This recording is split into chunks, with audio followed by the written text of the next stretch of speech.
Semalam saya dah nyatakan bahawa pihak bank meminta anda menjelaskan kalau ada tertunggak 3 bulan, kena selesaikan 3 bulan tu. Kalau 3 bulan, berartinya mana nak cari duit? Mereka hanya boleh menimbangkan untuk memberi moratorium itu selepas anda melunaskan hutang yang masih lagi belum dilunaskan. Saudara Zack Wira, terima kasih. Saudara Ahmad BP.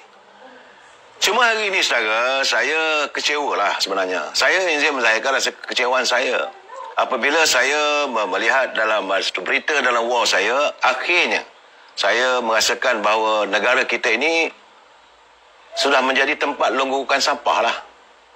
Kerana Menteri Alam Sekitar, Datuk Tuan Ibrahim, membuat kenyataan bahawa pihaknya meluluskan kebenaran untuk membawa sisa-sisa buangan berasaskan plastik ke negara kita ini. Tak tahulah sama ada nak kita semula ke ataupun nak dilupuskan. Saya rasa malu. Apakah negara Amerika melihat negara kita ini sebagai tempat longgokan pembuangan sampah? Hina rasanya. Saya terasa hina pada saya. Negara saya yang begitu aman, begitu indah permai, warga cinta damai, yang harmonis, bakal menjadi tempat longgokan sampah kalau pimpinan negara tidak berhati-hati. Kan? Sebabnya Amerika yang mempunyai pelbagai kecanggihan, mereka adalah mendahului dari segi sains dan sebagainya. Negara Amerika, negara yang besar, buminya besar, lebih besar daripada kita ni cuek saja kalau dibandingkan dengan Amerika. Tapi mereka memilih negara kita ini sebagai tempat untuk melonggokkan sampah. Saya hairan bagaimana seorang menteri boleh memberi kelulusan. Kenapa kita tak jaga kepentingan negara kita ini? Walau apa pun alasan yang diberikan oleh menteri, kita tak boleh menerima. Kerana bagi saya ini sebagai satu penghinaan terhadap negara kita. Jadi saya fikir kenapalah begitu cetek sangat pemikiran Menteri Alam Sekitar Tuan Guru Datuk Ibrahim. Kalau saya cakap lebih-lebih nanti orang kata saya kerana dia adalah pimpinan PAS. Tidak. Bukan itu maksud saya. Ya, timbalan menterinya pula Dr. Mas Rizal daripada UMNO. Dulu beliau adalah sebagai sektor politik kepada Datuk Seri Zahid Hamidi. Takkan beliau pun tak sensitif, takkan beliau tak boleh menasihati Tuan Guru Tuan Man. Ini tak boleh. Kerana macam mana kita nak terima negara kita menerima sampah sarap yang mahu dijadikan sebagai sumber ekonomi? Aduh, malunya.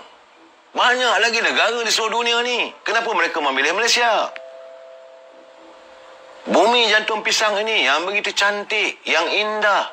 Kita mempunyai pantai yang landai, putih bersih. Kita mempunyai gunung-gunung yang cantik, Gunung Tahan, Gunung Kinabalu. Janganlah jadikan negara kita ini sebagai tempat mereka membuang sampah. Ini apabila saya mendapat tengok 2 buah kontena yang tiba di Pelabuhan Kelang pada 27 Mac daripada Amerika Syarikat mengandungi barang dagangan sisa plastik jenis polietilena yang kata Tuan Ibrahim kata bersih. Bagi saya soal bersih pun tak bersih, sampah tetap sampah. Dia kata sisa plastik sebut adalah bersih, homogenous dan memenuhi kriteria seperti mana yang telah disyaratkan dalam lesen import sisa plastik. Soal saya, bagi saya tak ada keperluan. Untuk apa kita mengeluarkan permit ini kepada saya tak tahulah. Jadi sampai malam ada je benda yang terpaksa saya komen. Jadi saya memberi pandangan ini kepada saudara, kita warga cinta damai. Kita nak memelihara ni. Ni nak malu apa bosku, Saudara Muhammad? Memang rasa malu kalau kita negara kita ni longgok dengan sampah. Kalau rumah kita pun, halaman rumah kita ni, tiba-tiba lori bandaraya tu letak kat situ sampah, apa rasa saudara? Ini kan pula negara kita 2 kontena. Ini bila ia diluluskan, maka akan datang lagi. Sudah pasti akan datang lagi. Mereka cuma mencuba. Okey, try dulu Malaysia. Malaysia akan terkenal sebagai dumping country for foreign. Ini keadaannya. Daripada siapa tadi bagi pandangan ni, akan saudara Mahathir Hashim. Malaysia akan terkenal sebagai dumping country, foreign direct rubbish. Negara sampah sarap lah kita ni. Apakah kita warga sampah sarap? Tak tahulah. Saya bukan nak hentam. Saya bukan nak balun. Tapi saya sedih. Bila bumi saya ini yang kita warisi. Boleh. Sebab Kerana kalaulah benda itu dilakukan oleh negara yang kecil, okey, macam mungkinlah daripada pulau Sicily ke, boleh tahan juga. Ini negara Amerika yang besar. Kenapa dia tak dam di diri dia sendiri?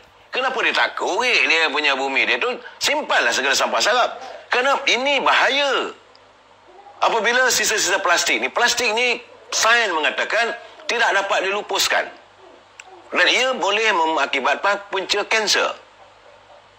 Dulu hantar balik dah. Ni bukan sekarang ni dah lulus. Bukan dulu ada hantar balik. Nah, mereka dulu kita banyaklah benda negara kita ni cubaan daripada dunia luar untuk menghantar yang bukan-bukan. Ini bumi kita. Jagalah kebersihan kita. Jagalah kesuciannya. Jangan dijadikan orang sebagai nak letak di mana? Sampai dekat Pelabuhan Kelang. Takkan sampai dekat rumah saya, dekat area kawasan Pilihan Jaya ni penuh dengan sampah sarap nanti. Sekali anda lepas macam flood gate, iaitu pintu air. Anda dah buka pintu air, maka menderulah air itu masuk. Sepatutnya menteri lebih sensitif terhadap kecintaan konon nak jaga alam sekitar. Kamu jaga alam sekitar macam mana kalau kamu mengizinkan sampah sarap masuk? Kita apa teknologi yang kita ada? Nak dibandingkan dengan Amerika, nak dibandingkan dengan negara-negara barat. Negara barat tak terima, kenapa kita yang terima? Hantar pergi ke China. Kenapa tak hantar? Ini masalahnya. Ini soal syukri kari. Memang tak pandai nak jaga negara. Haru biru lah saudara. Memang negara kita ni akhirnya kerana mereka yang tidak sensitif kepada alam, tak sensitif pada buminya, tak sensitif pada rakyatnya. Inilah keadaannya.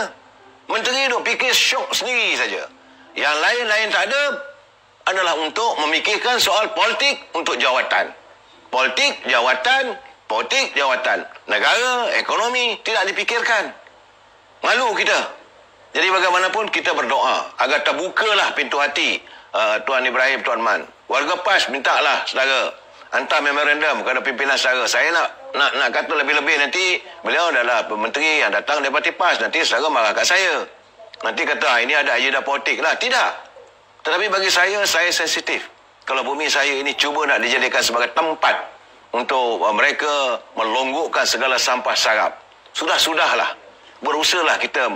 Sampah fizikal okey, sampah rasuah disanjung. Saudara Mak Amin Anwar, ini bukan soal bukan bagi saya bukan soal rasuah. Tak tahulah mungkin kemasukan itu juga ada elemen-elemen rasuah. Saya dah bercakap berkali-kali, elemen rasuah ini mesti kita mesti diperangi sehabis mungkin. Saudara, itu keadaannya. Selesai bab sampah.